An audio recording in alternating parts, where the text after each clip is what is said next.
I've worked with a lot of people who completely got it. They understood why a puppet works.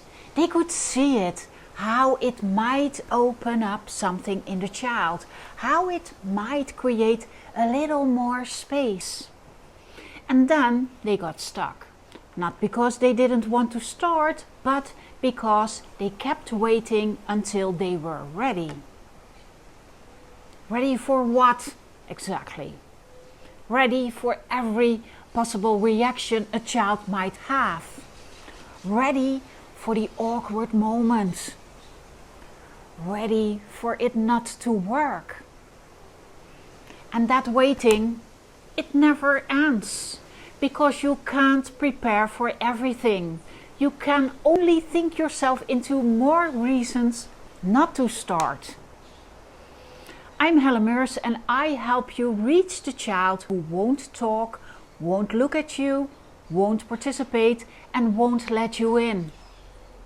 Waiting to be ready is like taking out insurance for situations that will probably never happen. You are not preparing for what is, you are preparing for what you're afraid might be.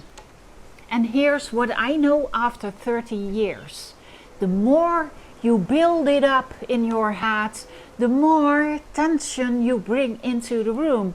And children feel that tension, they respond to it.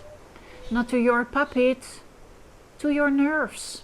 So, ask yourself honestly, where is this coming from?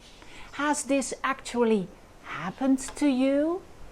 Do you think it's going to happen? Are you afraid it might?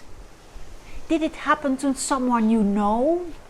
Did you see something on YouTube that made you think that could go wrong?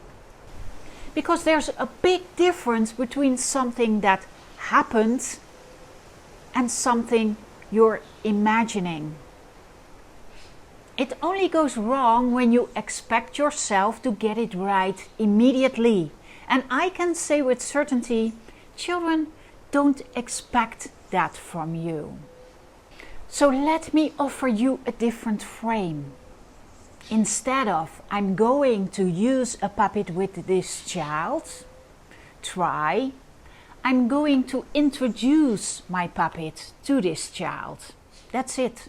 That's the whole task.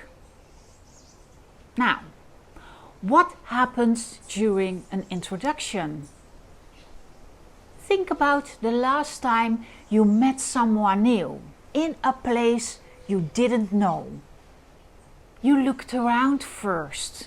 You took in the room. Then you made eye contact. You said, "Hi," probably your name. Did you immediately have a deep conversation? Probably not. You felt each other out. Maybe asked a few obvious questions.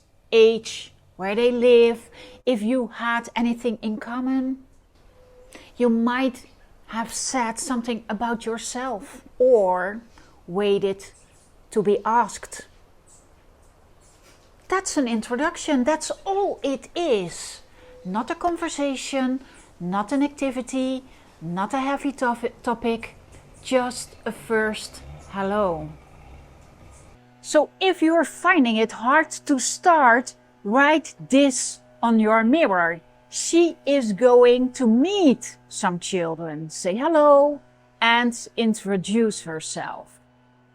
Read it every morning until you think, oh, just say hello. I can do that because that is the truth. That's actually what it is. The more you do it, the more you start working from what's real, not from what you imagined. And that makes an enormous difference because then you know which situation you actually need to solve. And that gives you direction. If you'd like a little more support for that first introduction, I put together a step-by-step plan in Let's Play. It helps you show up relaxed and well prepared. The link is in the description. I promise you it gets easier every time, because every time you'll know a little more about what's real and a little less about what you were afraid of.